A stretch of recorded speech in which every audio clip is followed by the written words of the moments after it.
ഡിബേറ്റിൽ Shri Sreejith Panicker, father Joshi മയ്യാറ്റിൽ, Shri Mustafa Mundupara, doctor B Jayaraj എന്നിവരാണ് ചേരുന്നത്. ആദ്യം ഫാദർ ജോഷി മയ്യാറ്റിൽ.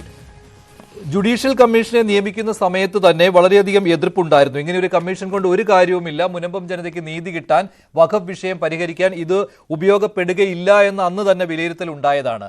പക്ഷേ സംസ്ഥാന സർക്കാർ പറഞ്ഞത് ജുഡീഷ്യൽ കമ്മീഷൻ ഒരു വസ്തുതാന്വേഷണം നടത്തി ശുപാർശകൾ സർക്കാരിന് നൽകും, അതിന്റെ വെളിച്ചത്തിൽ ഈ വഖഫ് വിഷയത്തിൽ മുനമ്പം ജനതയ്ക്ക് നീതി കിട്ടുന്ന രീതിയിലുള്ള ഒരു നിലപാട് സംസ്ഥാന സർക്കാരിന്റെ ഭാഗത്തുനിന്ന് ഉണ്ടാകും എന്നാണ്. യഥാർത്ഥത്തിൽ പറ്റിക്കുകയല്ലായിരുന്നോ സംസ്ഥാന സർക്കാർ ചെയ്തത്? അതുമാത്രമല്ല, കേന്ദ്രം കൊണ്ടുവരാൻ പോകുന്ന വഖഫ് ഭേദഗതി നിയമം, അതിനല്ലാതെ മറ്റെന്തിനെങ്കിലും മുനമ്പം ജനതയുടെ ഇപ്പോഴത്തെ പ്രശ്നത്തിന് പരിഹാരം കാണുവാൻ സാധിക്കുമോ? മഞ്ജുഷേ, വളരെ വ്യക്തമാണ്. സർക്കാർ ശ്രമിച്ചത് മുനമ്പത്തെ ജനത്തിന്റെ കണ്ണിൽ പൊടിയിടാനാണ്, കേരള ജനതയുടെ കണ്ണിൽ പൊടിയിടാനാണ്. അതുകൊണ്ട് തന്നെ അത് തിരിച്ചറിഞ്ഞ ആ മുനമ്പം നിവാസികള് ഈ ജുഡീഷ്യൽ കമ്മീഷനെ നിയോഗിച്ച നവംബർ 22 ആണെന്നാണ് എന്റെ ഓർമ്മ, അന്ന് വൈകിട്ട് തന്നെ വലിയൊരു പന്തം കൊളുത്തി പ്രതിഷേധ പ്രകടനം അവര് അവിടെ മുനമ്പത്ത് നടത്തിയത് ഓർക്കുന്നുണ്ടാവുമല്ലോ. എന്ന് മാത്രമല്ല, ഈ ജുഡീഷ്യൽ കമ്മീഷനെ നിയമിച്ച് അതിന്റെ ടേംസ് ഓഫ് റെഫറൻസ് പുറത്തു വന്ന ഉടനെ തന്നെ ഞാൻ അന്നൊരു വ്യക്തമായ ഒരു വീഡിയോ ഇട്ടിരുന്നു.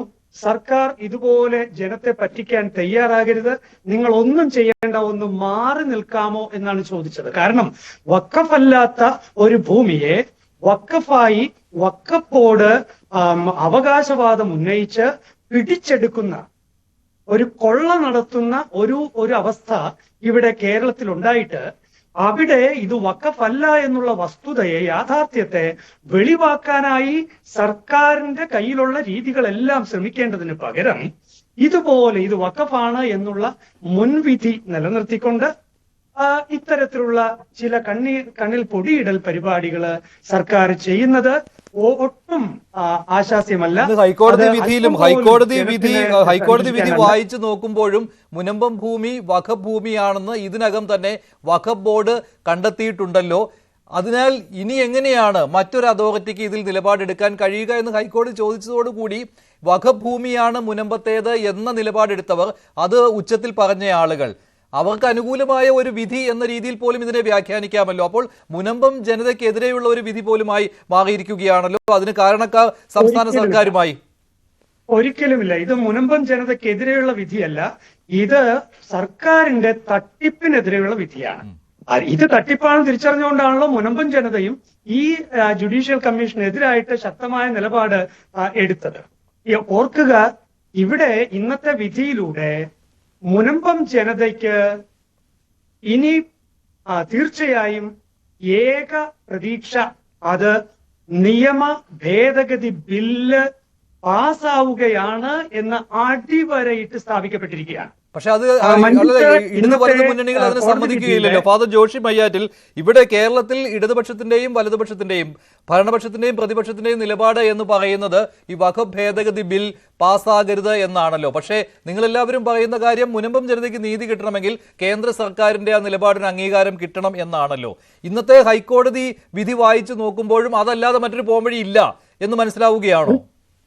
കൃത്യമായും 30 മുതൽ ഖണ്ഡിക, ഇന്നത്തെ കോടതി വിധിയുടെ 30ാം ഖണ്ഡിക മുതൽ തുടർച്ചയായി വായിച്ചു നോക്കൂ. കോടതി കൃത്യമായി പറയുന്നത്, നിലവിലുള്ള നിയമത്തിന്റെ വെളിച്ചത്തിൽ വഖഫ് അധിനിവേശം അഥവാ ഈ നിയമ പരിരക്ഷയുള്ള ഈ കൊള്ള സംഘത്തിന്റെ ഈ പ്രവൃത്തി ഈ നിയമം സാധുത നൽകുന്നതാണെന്ന് തന്നെയാണ്. ഈ നിയമത്തിന് ഇങ്ങനെയുള്ള കാര്യങ്ങളെ സപ്പോർട്ട് ചെയ്യാൻ ഇപ്പോൾ നിലവിലുള്ള നിയമത്തിന് സാധിക്കും.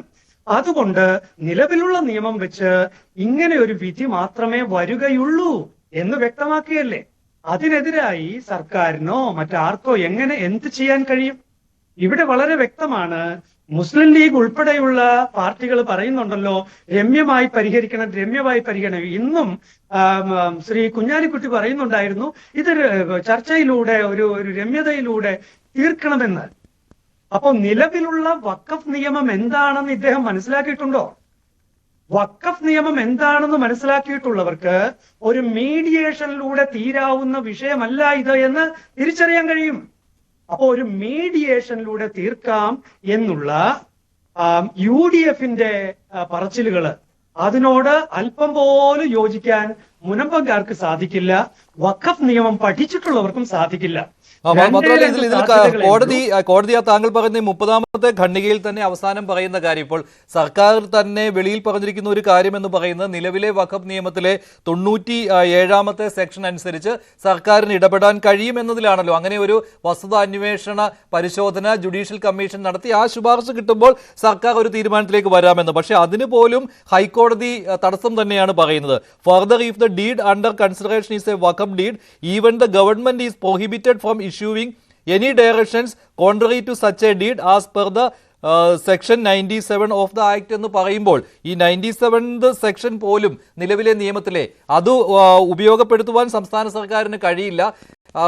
മറിച്ച് വഖഫ് ബോർഡിന്റെ ഒരു തീരുമാനത്തെ എതിർത്തുകൊണ്ട് വഖഫ് ട്രൈബ്യൂണൽ വരെ പോകാം, അതിനപ്പുറത്തേക്ക് ഒന്നും സാധ്യമാവുകയില്ല എന്നാണല്ലോ ഹൈക്കോടതി അടിവരയിട്ട് പറയുന്നത്. അപ്പോൾ സംസ്ഥാന സർക്കാരിന് ഒന്നും ചെയ്യാൻ കഴിയില്ല എന്ന് തന്നെയല്ലേ? വളരെ വളരെ ശരിയാണ്. നിയമം ഇപ്പോൾ നിലവിലുള്ള ഈ നിയമം നിലനിൽക്കുന്നിടത്തോളം കാലം സർക്കാരിനും ഒന്നും ചെയ്യാൻ കഴിയില്ല, മീഡിയേഷൻ ശ്രമങ്ങൾക്ക് ഒന്നും ചെയ്യാൻ കഴിയില്ല, ഇനി മറ്റേതെങ്കിലും രീതിയിൽ ഒന്നും ചെയ്യാൻ കഴിയില്ല. ഈ നിയമം നിലനിൽക്കുന്നിടത്തോളം കാലം വഖഫ് ബോർഡിന് ഏത് പ്രോപ്പർട്ടിയും ക്ലെയിം ചെയ്യാം. അതിന് തോന്നിയാൽ, അതാണല്ലോ കൃത്യമായി നമ്പർ 40 തന്നെ ഇവിടെ കോട്ട് ചെയ്തിട്ടുണ്ടല്ലോ. നമ്പർ 40 കൃത്യമായിട്ട് കോട്ട് ചെയ്തിട്ടുണ്ട് കോടതി.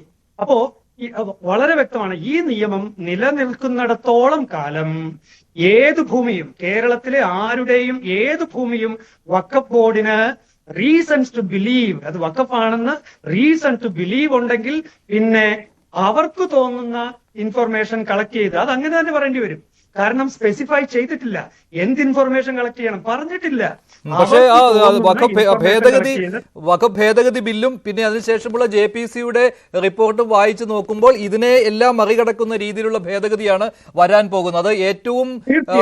ഏറ്റവും ആശങ്കപ്പെടുത്തുന്ന ആ 40ാമത്തെ സെക്ഷൻ എതിരെയുള്ള പരാമർശം ബില്ലിലുണ്ട്. അല്ല, 40ാമത്തെ സെക്ഷൻ അതേപടി എടുത്തു കളഞ്ഞിരിക്കുകയാണ് പുതിയ വഖഫ് ബില്ലിൽ. അതുപോലെ തന്നെ JPCയുടെ റിപ്പോർട്ട് അനുസരിച്ച് നോക്കുകയാണെങ്കിൽ ഈ 86ാമത്തെ സെക്ഷനും അതുപോലെ തന്നെ 97ാമത്തെ സെക്ഷനും ഒക്കെ കുറച്ചുകൂടി ഈ ശക്തി പകർന്നുകൊണ്ട് തന്നെയാണ് JPCയുടെ റിപ്പോർട്ട് വരുന്നതും. അതുകൊണ്ട് പ്രതീക്ഷയോടുകൂടി തന്നെ മുനമ്പം ജനതയ്ക്ക് അതിനെ കാണാം. പക്ഷേ ശ്രീ മുസ്തഫ മുണ്ടുപാറ, നിങ്ങളെപ്പോലുള്ള ആളുകൾക്ക് തീർച്ചയായിട്ടും സന്തോഷം നൽകുന്ന ഒരു വിധിയാണല്ലോ ഹൈക്കോടതിയിൽ നിന്ന് വന്നിരിക്കുന്നത്. അതായത് മുനമ്പത്തെ ഭൂമി വഖഫ് ഭൂമിയാണ് എന്ന് സമർത്ഥിക്കുന്ന നിങ്ങൾക്ക് ഗുണം ചെയ്യും ഈ വിധി, ഹൈക്കോടതിയുടെ വിധി.